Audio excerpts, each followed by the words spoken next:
मुख्यमंत्री एकनाथ शिंदे यांची भेट घेण्यासाठी आता प्रतापराव जाधव या ठिकाणी गेलेले आहेत। धन्यवाद उदय या सविस्तर माहितीसाठी। यानंतर बातमी आहे, रक्षा खडसेंना मंत्रिपदासाठी फोन आलेला आहे। रक्षा खडसे मंत्रिपदी विराजमान होणार आहेत। न्यूज 18 लोकमतला सूत्रांकडून ही माहिती मिळतेय। तर आत्ताची आणखी एक सगळ्यात मोठी ब्रेकिंग बातमी ती म्हणजे रक्षा खडसे यांना सुद्धा मंत्रिपदासाठी फोन आलेला आहे। रक्षा खडसे मंत्रिपदी विराजमान होणार आहेत। न्यूज 18 लोकमतला सूत्रांकडून ही माहिती मिळतेय। तर कॅबिनेटसाठी आज राज्यातनं कुणाकुणाची नावं समोर येत आहेत याकडे अवघ्या राज्याचं लक्ष लागलेलं असताना रक्षा खडसे यांना सुद्धा आता मंत्रिपदासाठी फोन आलेला असून त्यांना पंतप्रधान कार्यालयाकडून हा फोन आलेला आहे आणि रक्षा खडसे आता मंत्रिपदी विराजमान होणार आहेत। न्यूज 18 लोकमतला सूत्रांकडून माहिती मिळतेय। एकीकडे शिवसेनेकडून बुलढाण्याचे खासदार प्रतापराव जाधव यांना मंत्रिपदाची शपथ घेण्यासाठी पंतप्रधान कार्यालयाकडून फोन आलाय, म्हणजे शिक्कामोर्तब झालेला आहे। तर रक्षा खडसे यांना सुद्धा मंत्रिपदासाठी फोन आलेला आहे।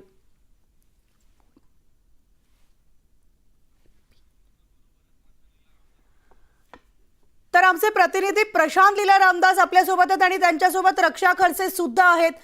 थेट जाऊयात प्रशांतकडे। प्रशांत, सगळ्यात आधी अभिनंदन रक्षा खडसे यांचं।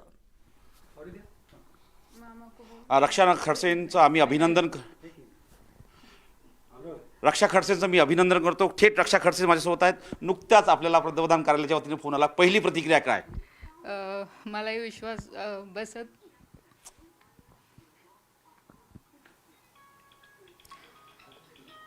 सगळ्यात आधी मी सगळ्यांचे खूप खूप मनापासून आभार मानते, कारण की ठीक आहे शांत एकदम थोडं रक्षाजी, आपण थोडं शांत राहावं, एवढं मन भारी करू नका। पण आपण जे काम केलंय त्या कामाचं हे फलित मिळालं असं वाटतंय का आपल्याला? नक्कीच, पण ह्यावेळेस खरोखर जनता माझ्यासोबत राहिली, सगळे मतदार राहिले आणि सगळ्यात महत्त्वाचं म्हणजे सगळ्या नेते मंडळींनी माझ्यावर खूप विश्वास दाखवला। बाबा असतील, त्यांनी पण खूप माझ्यासाठी मेहनत घेतली आणि ह्यावेळेस सगळ्यांनी खूप सपोर्ट केला, त्याच्यामुळे मला एवढं चांगलं यश मिळालं।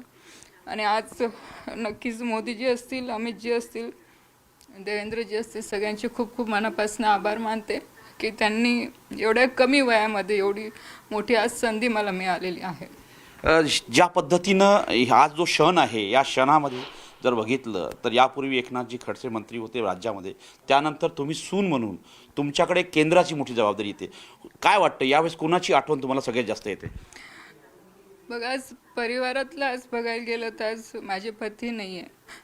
मागच्या 10 वर्षापासनं नाथाभाऊंनी एक मुलगी म्हणून खूप सांभाळलं, सगळ्या परिवाराने मला खूप सांभाळलं, जनतेने खूप मला सांभाळलं।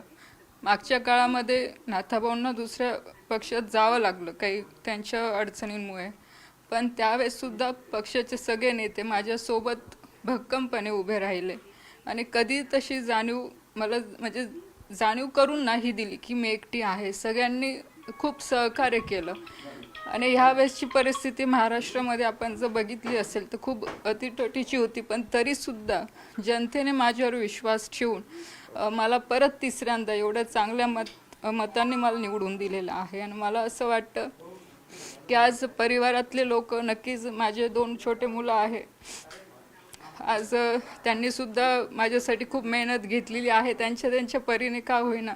आज आई म्हणून मी वेळ नाही देऊ शकत, पण तरीसुद्धा त्यांनी स्वतःला खूप सांभाळलं। आज माझे मम्मी पप्पा असतील, भाऊ असतील, इकडे माझ्या सासू असतील, सगळा परिवार आज नक्कीच सगळ्यांची आठवण येते आहे। नक्कीच ते येतील पण संध्याकाळपर्यंत, पण अजूनही मला विश्वास नाही बसत आहे, पण मी एवढंच सांगेल की हे सगळं श्रेय जनतेला जातं। एक अजून महत्त्वाचा प्रश्न म्हणजे ज्या पद्धतीनं आम्ही तुमचं काम बघितलं तिसरी आता गेल्या तिसरी तुमची टर्म आहे, आपण अनेकदा आपल्या लहान मुलांना सोडून लोकसभेत प्रश्न असला की धावत जातो, ते आम्ही ते बघितलेलंच होता। काय वाटतं, हे कमिटमेंट असल्यामुळे ही संधी मिळाली तुम्हाला? कमिटमेंट म्हणण्यापेक्षा बघा, खूप लहान वयात सगळ्या जबाबदाऱ्या माझ्यावर येऊन गेल्या। जेव्हा मी 20 वर्षाची होती तेव्हा सरपंच झाली, 22 वर्षाची होती तेव्हा जिल्हा परिषदला सभापती म्हणून काम केलं। अचानक निखिलचं निधन झालं तेव्हा माझा मुलगा 1.5 वर्षाचा होता, मुलगी 4 वर्षाची होती आणि लगेच 2014ला लोकसभेची जबाबदारी मिळाली। ह्या सगळ्या प्रोसेसमध्ये आपण जर बघितलं असेल, एक व्यक्तिगत जीवन माझं म्हणा किंवा सामाजिक जीवन म्हणा, ह्या सगळ्यांमध्ये खूप कसरत मला पुरली. बऱ्याचशा अडचणींना पण सामोरं जावं लागलं. पण जो काही जनतेने माझ्यावर विश्वास दाखवलेला होता, त्या विश्वासासाठी मी सतत काम करत राहिली, लोकांमध्ये सतत राहिली. तर मला असं वाटतं की कुठे ना कुठे ह्या सगळ्या गोष्टींचा आपल्यावरही परिणाम होत असतो. एक शेवटचा प्रश्न विचारतो. पंतप्रधान नरेंद्र मोदींनी आपला विचार केला आहे, तरुण आहेत, महिला आहेत, काय वाटतं कुठलं खातं तुम्ही चांगल्या पद्धतीने काम करू शकाल? बघा, आजही मी सांगते की पक्षाने जी जबाबदारी दिली ती नेहमी मी स्वीकारलेली आहे. मी कोणत्या खात्याच्या अपेक्षाने किंवा मला मंत्रिपद मिळालंच पाहिजे ह्या अपेक्षाने मी कधी काम केलं नाही.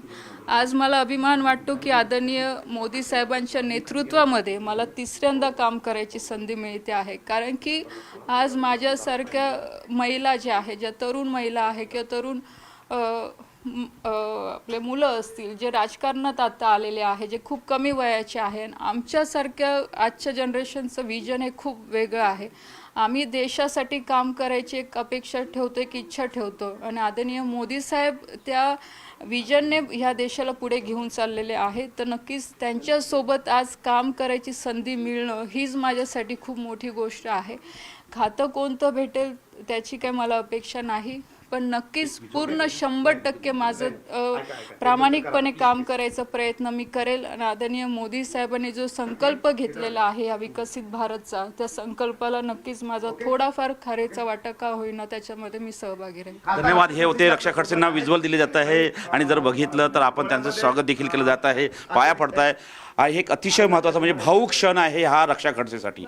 नवी दिल्लीहून व्हिडिओ उमेशसह प्रशांत नामदास, न्यूज 18 लोकमत.